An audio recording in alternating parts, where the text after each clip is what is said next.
ورحمۃ اللہ وبرکاتہ۔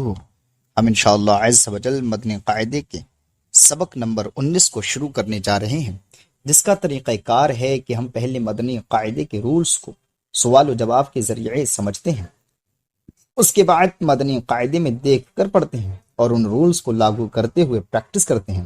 آئیے ہم شروع کرتے ہیں۔ سوال نمبر 1، زائد الف کسے کہتے ہیں؟ جواب، قرآن پاک میں بعض جگہ الف پر گول دائرہ کا نشان بنا ہوتا ہے، ایسے الف کو زائد الف کہتے ہیں۔ سوال نمبر 2، کن 6 کلمات میں زائد الف کو وقف یعنی رکنے کی صورت میں پڑھیں گے لیکن وصل یعنی ملا کر پڑھنے کی صورت میں نہیں پڑھیں گے؟ جواب، ان 6 کلمات میں لیکن، الظنون، الرسول، السبیل، قواریر، انا میں زائد الف کو وقف یعنی رکنے کی صورت میں پڑھیں گے لیکن وصل یعنی ملا کر پڑھنے کی صورت میں نہیں پڑھیں گے۔ سوال نمبر 3، قرآن پاک کے اس کلمے یعنی سلاسلہ کے زائد الف کو وقف میں پڑھنا اور نہ پڑھنا کیسا ہے؟ جواب، قرآن پاک کے اس کلمے یعنی سلاسلہ کے زائد الف کو وقف میں پڑھنا اور نہ پڑھنا دونوں جائز ہیں، البتہ وصل میں نہیں پڑھیں گے یعنی ملا کر پڑھنے کی صورت میں نہیں پڑھیں گے۔ سوال نمبر 4، کن کلمات میں زائد الف کو وقفاً یعنی رکنے کی صورت میں اور وصلاً یعنی ملا کر پڑھنے کی صورت میں دونوں اعتبار سے نہیں پڑھیں گے؟ جواب، وہ کچھ کلمات ان میں سے یہ ہیں، افا ام مات، افا ام متا میں زائد الف کو وقفاً اور وصلاً یعنی رکنے کی صورت میں اور ملانے کی صورت میں نہیں پڑھیں گے، اور کلمات انشاءاللہ عز و جل مدنی قاعدے میں پڑھیں گے۔ مدنی قاعدے کا سبق نمبر 19 شروع کرتے ہیں۔ سبق نمبر 19، زائد الف کا بیان۔ یہاں پر انشاءاللہ عز و جل ہم سبق نمبر 19 میں زائد الف کا بیان پڑھیں گے۔ زائد الف کسے کہتے ہیں تو بتا رہے ہیں، قرآن پاک میں بعض جگہ الف پر گول دائرہ بنا ہوتا ہے، جیسے کہ آپ یہاں پر دیکھ سکتے ہیں گول دائرہ بنا ہے، یہاں پر ریڈ کلر کا گول دائرہ بنا ہے، یہاں پر دیکھیں یہ گول دائرہ بنا ہوا ہے، سب میں گول دائرہ بنا ہے، یہاں پر بھی گول دائرہ بنا ہے، یہاں گول دائرہ بنا ہے، یہاں گول دائرہ بنا ہے، یہاں گول دائرہ بنا ہے۔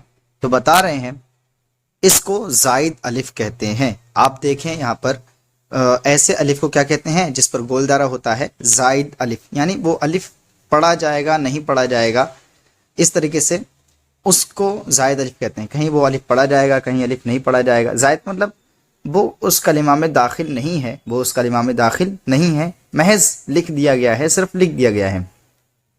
تو جیسے ان 6 کلمات میں آپ نے گول دائرہ دیکھا، ایسے ہی ان تمام کلمات میں آپ جو ہے گول دائرہ دیکھ سکتے ہیں ریڈ کلر کا، تو یہ اس کو ہم زائد الف کہتے ہیں، یعنی ایسا الف جس کو پڑھنا اور نہ پڑھنا کیسا ہے، اس کے بارے میں بھی تفصیل آئے گی انشاءاللہ عز و جل، آپ کو معلوم ہوگا۔ تو بتا رہے ہیں اس الف کو پڑھنے نہ پڑھنے کی تفصیل یہ ہے، یعنی اس الف کو پڑھیں گے یا نہیں پڑھیں گے اس کے بارے میں تفصیل بیان کریں گے، اس کے بارے میں ڈیٹیل معلوم کریں گے انشاءاللہ عز و جل یہاں پر، کہ یہ کلمہ اگر کہیں پر قرآن شریف میں آ جائے تو اس کلمہ کو پڑھنا ہے یا نہیں پڑھنا ہے، اس الف کے بارے میں انشاءاللہ ڈسکس کریں گے۔ تو بتا رہے ہیں ان 6 کلمات میں زائد الف کو وقف، ان 6 کلمات میں زائد الف کو وقف یعنی رکنے کی صورت میں پڑھیں گے لیکن وصل یعنی ملانے کی صورت میں نہیں پڑھیں گے۔ جیسے کہ یہ کلمہ آپ دیکھیں، اس کلمہ کو بتا رہے ہیں کہ اگر وقف کریں یعنی رکیں، جیسے کیا ہوتا ہے نا، آپ قرآن شریف کی جیسے پارہ پڑھیں گے تو قرآن شریف کا انہوں نے سب کچھ پارہ وغیرہ لکھ دیا، یہاں پر یہ کون سے پارے میں ملے گا آپ کو؟ یہ والا کلمہ جو ہے کون سے پارے میں ملے گا؟ تو یہ پارہ 15 اور سورہ کہف ہوگی، آیت نمبر 38 میں یہ آپ کو لاکنہ کا لفظ ملے گا۔ یہ الظنون کا لفظ الظنونا کا لفظ کہاں ملے گا؟ تو پارہ 21 سورہ احزاب ہوگی، آیت نمبر 10 میں یہ کلمہ آپ کو مل جائے گا۔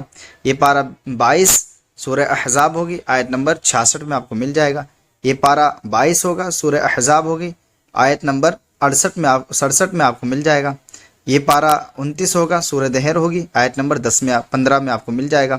اور یہ ہر جگہ جہاں پر بھی آئے گا آپ کو ایسے پڑھنا ہے، یعنی ہر جگہ کا مطلب ایسا ہے کہ جہاں جہاں انا آئے گا تو آپ کو اس کو کیسے پڑھنا ہے۔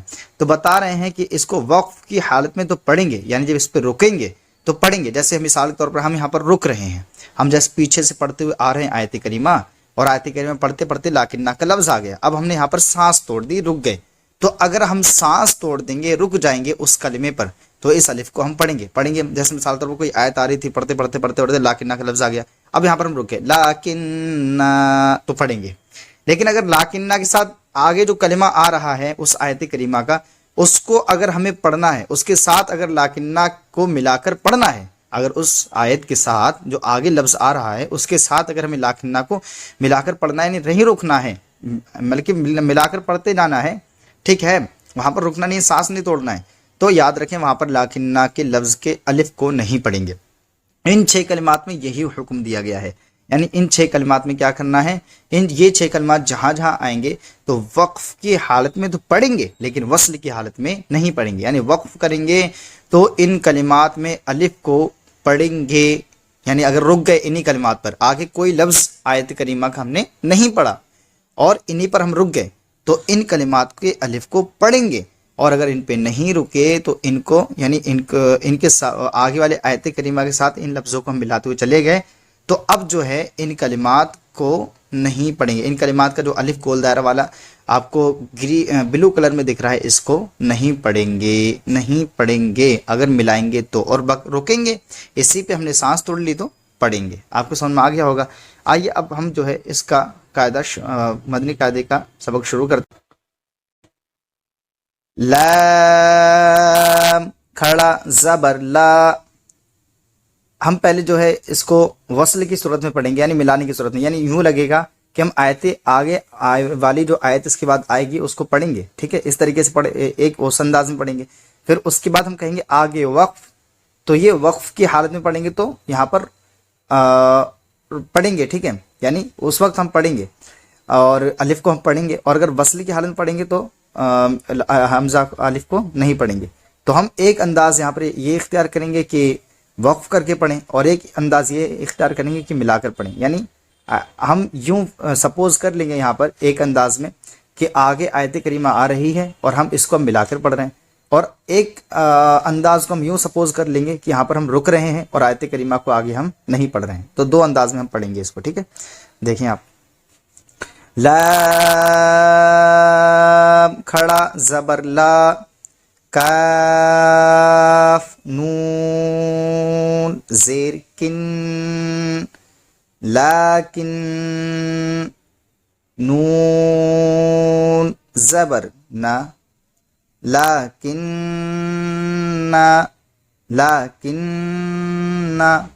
یہ ہو گئی وصل کی حالت. یعنی یوں سپوز کر لیا کہ آگے آیت کریمہ آ رہی ہے اور ہم جو ہے اس کو آگے آیت کریمہ سے جوڑ رہے ہیں, اس لیے وصل ہو گیا, یعنی ملانے کی صورت ہو گئی. اور اس صورت میں ہم اس الف کو نہیں پڑھیں گے. لیکن اگر یہاں پر ہم رک گئے, اب ہم کہیں گے آگے وقف, یعنی ہم آگے والی کلمات کو جوڑ کر نہیں پڑھ رہے ہیں, تو اب کہیں الف کو پڑھیں گے.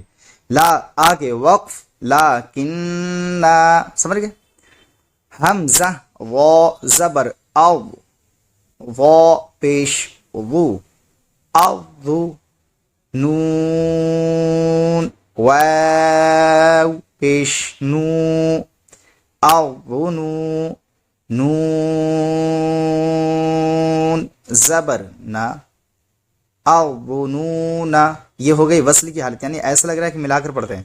لیکن اب جو ہے ہم یہاں پر وقف کریں گے, کہیں گے آگے وقف, تو اب جو ہے اس کو الف کو پڑھیں گے, ٹھیک ہے.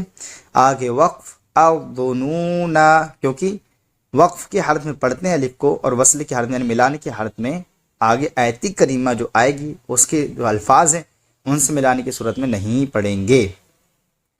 حمزہ را زبر ار, را زبر را, ار سین واو پیش سو, اروسو, لام زبر لا, الرسول آگے وقف, الرسول. تو یہ ہم نے آپ کو سمجھا دیا ہے, شاید کہ سمجھ میں آ گیا ہوگا. یعنی زائد الف کو وقف کی صورت میں پڑھیں گے, رکنے کی صورت میں, یعنی جب یہاں پر اس پہ سانس توڑ دیں گے تو پڑھیں گے, اور جب آگے جو آیت کریمہ آ رہی ہے اس کے ساتھ جب ملا کر پڑھیں گے, الفاظ جو اس کے ساتھ ہیں آگے پڑھیں گے, آگے جو الفاظ آ رہے ہیں ان کے ساتھ جب ملا کر پڑھیں گے تو نہیں پڑھیں گے. اور اب آپ اس کو سمجھتے جائیے اور جلدی جلدی پڑھتے جائیے نا. حمزہ سین زبر اس، سین زبر سا، اس، با یا زیر بی، السبی، لام زبر لا، السبیلا، آگے وقف، السبیلا، قاف زبر قا، واو الف زبر وا، قوا، را یا زیر ری، قواری، را الف زبر، نہیں الف نہیں پڑھیں گے یہاں پر، را زبر را، قواری را، آگے وقف، قواری را، حمزہ زبر آ، نون زبر نا، انا، آگے وقف، انا. اور آگے یہ تو ہم نے پڑھ لیا. آگے ایک کلمہ اور آ رہا ہے. یہ تو 6 کلمات کا حکم تھا کہ وقف کی حالت میں یعنی رکنے کی حالت میں پڑھیں گے، لیکن وصل کی حالت میں یعنی ملانے کی حالت میں آگے آیت کریمہ کے الفاظ سے ملانے کی حالت میں نہیں پڑھیں گے. یہ صرف 6 کلمات کا حکم تھا. آگے جو اور کلمات آ رہے ہیں جیسے کہ آپ سلاسلہ کا لفظ دیکھیے، ایک یہ آ رہا ہے، اور باقی یہ تمام جو آ رہے ہیں نیچے تک ہے نا، ان تمام میں کیا ہے وہ آگے تفصیل اس کی بتا رہے ہیں. اس کی ان الفاظ کی ڈیٹیل وہ آگے ان رولز کے ذریعے سمجھا رہے ہیں. لیکن یہ 6 کلمات تھے، ان کے رولز، اس کا رول یہ تھا، پورا جو بیان کیا پھر اس کو پریکٹیکل کر کے دکھایا. لیکن اب جو آ رہے ہیں، جو الفاظ آ رہے ہیں، ان کے رول یہ ہیں، اور ان کو پھر انشاءاللہ پریکٹیکل کر کے دیکھیں گے. تو دیکھیں آپ بتا رہے ہیں قرآن پاک کے اس ایک کلمہ کون سا سلاسلہ کہ زائد الف کو وقف یعنی رکنے میں پڑھنا اور نہ پڑھنا دونوں جائز ہیں. یعنی جب آپ اس پہ وقف کر دیں گے تو اس پہ پڑھیں یا نہ پڑھیں ان دونوں جائز ہیں. جیسے آپ سلاسلہ پہ جب وقف کریں، آگے آیت کریمہ سے جو آتی ہوگی اس کے آگے ان کے الفاظ سے جوڑ کر نہ پڑھیں، تو اس پہ جب آپ رکیں گے تو آپ اس کے الف کو پڑھ بھی سکتے ہیں. جیسے سین زبر سا، لام کھڑا زبر لا، سلام، سین زیر سین، سلاسی، لام ہم لام زبر لا، سلاسلا. اب یہاں پر آپ رک گئے. جب آپ یہاں پر رک جائیں گے تو اس الف کو آپ پڑھ بھی سکتے ہیں اگر رک گئے تو، اور اگر نہیں رکے ٹھیک ہے پڑھ بھی سکتے ہیں اگر رکے تو، اور نہیں پڑھیں تب بھی آپ کے لیے جائز ہے. یعنی آپ سلاسلہ پر جب رکے تو آپ رکے یعنی سانس توڑ دیے، خاموش ہو گئے وہاں پر، تو آپ سلاسلہ کے الف کو پڑھ بھی سکتے ہیں اور نہیں بھی پڑھ سکتے ہیں. لیکن ان 6 کلمات میں کیا تھا کہ پڑھنا ہی ہے آپ کو وقف کی حالت میں. لیکن سلاسلہ میں کیا ہے، پڑھیں وقف کی حالت میں تب بھی جائز، نہ پڑھیں تب بھی جائز ہے. اور یہ آپ کو کہاں ملے گی تو بتا رہے ہیں، یہ پارہ 29 ہے، سورہ دہر ہے، آیت نمبر 40 ہے. ٹھیک ہے، تو آپ اس کی ڈیٹیل میں جا کے اس کو دیکھ سکتے ہیں. اس کے حوالے سے آپ جو ہے سلاسلہ کا لفظ تلاش کر سکتے ہیں. لیکن وصل میں یعنی ملانے کی صورت میں اس کو آپ نہیں پڑھیں گے. وصل کی صورت میں آپ یعنی اگر آپ سپوز کریں اس لفظ کو، سلاسلہ کے لفظ کو آگے جو آیت کریمہ کے الفاظ آ رہے ہیں ان سے ملا کر اگر پڑھ رہے ہیں آپ، تو آپ وصل کی صورت میں نہیں پڑھیں گے. وہ والا حکم جو ہے، اس کا حکم سلاسلہ کا وصل کی حالت میں انہی کی طرح ہے. یعنی وصل کی حالت میں جیسے یہ نہیں پڑھے جاتے تھے ملانے کی صورت میں، یہ الفاظ بھی نہیں پڑھے جاتے، ان الفاظ کے الف بھی نہیں پڑھے جاتے تھے، ہے نا، ان الفاظ کے الف بھی ملانے کی صورت میں نہیں پڑھے جاتے تھے. ایسے ہی السلاسلہ کا جو لفظ ہے اس کو بھی ملانے کی صورت میں نہیں پڑھیں گے. لیکن وقف جب کریں گے، رکیں گے، اسی کلمہ پہ رک گئے تو پڑھنا بھی جائز ہے اور اس الف کو نہ پڑھنا بھی جائز ہے، آپ پہ اختیار پہ ہے. شاید کہ آپ سمجھ گئے ہوں گے. ٹھیک ہے، اب آگے ایک رول اور بیان ہو رہا ہے جو کہ رول نمبر 3 کر کے ہے. رول نمبر 3 میں ان کلمات کے بارے میں بتایا جائے گا. رول نمبر 1 میں ان کلمات کی 6 کلمات کے بارے میں بتایا گیا. رول نمبر 2 میں اس سلاسلہ کے لفظ کے بارے میں بتایا گیا تھا، اور رول نمبر 3 میں ان الفاظ کے بارے میں بتایا جا رہا ہے. بتا رہے ان تمام کلمات میں، یعنی یہ جو تمام کلمات ہیں، یہ ان تمام کلمات میں زائد الف کو وصلاً یعنی ملا کر پڑھنے کی صورت میں، اور وقفاً یعنی رکنے کی صورت میں، دونوں اعتبار سے نہیں پڑھیں گے. یہاں پر جو آپ کو الف دکھ رہا ہے، یہ گرین کلر بلو کلر کا جو آپ کو الف دکھ رہا ہے، جو آپ کو الف دکھ رہا ہے، اس پہ گول دارا ہے، تو اس کے ان الفاظ کے بارے میں بتا رہے ہیں کہ ان الفاظ میں زائد الف کو، جو زائد الف ہے یہی ہے، جو گول دارا جس پر وہی زائد الف ہے، اس کو ملا کر پڑھنے کی صورت میں اور رکنے کی صورت میں دونوں اعتبار سے نہیں پڑھیں گے. یعنی اس حمزہ جو یہ کلمات جتنے بھی آ رہے ہیں ان میں آپ کو الف کو پڑھنا ہی نہیں ہے. ان کلمات میں آپ کو الف کو پڑھنا ہی نہیں ہے. سمجھ گئے؟ ان کلمات میں آپ کو الف کو پڑھنا ہی نہیں ہے، یعنی بغیر پڑھے ان کلمات کو پڑھنا ہے. یعنی خالی ان کلمات میں اس الف کو نہیں پڑھنا ہے ہمیں. کیوں؟ انہوں نے بتا دی، اس لیے ان کی اچھے سے پہچان کر لیجئے تاکہ کہیں بھی آئیں تو آپ نہ ان کو رکنے کی صورت میں پڑھیں اور نہ ہی ملانے کی صورت میں پڑھیں. لیکن ان جو اوپر 6 کلمات بتائے تھے ان کا حکم الگ ہو گیا، ان کا حکم الگ ہے، اس سلاسلہ کا حکم الگ ہے، اور ان جتنے بھی کلمات آ رہے ہیں آگے ان تمام کا کلمات کا حکم الگ ہے کہ ان کلمات میں رکنے کی صورت میں پڑھیں گے اور ملانے کی صورت میں نہیں پڑھیں گے. اس میں رکنے کی صورت میں پڑھ بھی سکتے ہیں، نہیں بھی پڑھ سکتے ہیں، لیکن ملانے کی صورت میں نہیں پڑھیں گے. اور ان میں کیا ہے کہ آپ چاہے رکیں یا نہ رکیں، آپ کسی بھی حالت میں نہیں پڑھیں گے. آئیے اب شروع کرتے ہیں. حمزہ زبر ا، فا زبر فا، افا. حمزہ نون میم زیر ام، افا ام. میم الف زبر ما، افا ام ما. تا زبر تا، افا ام ما تا.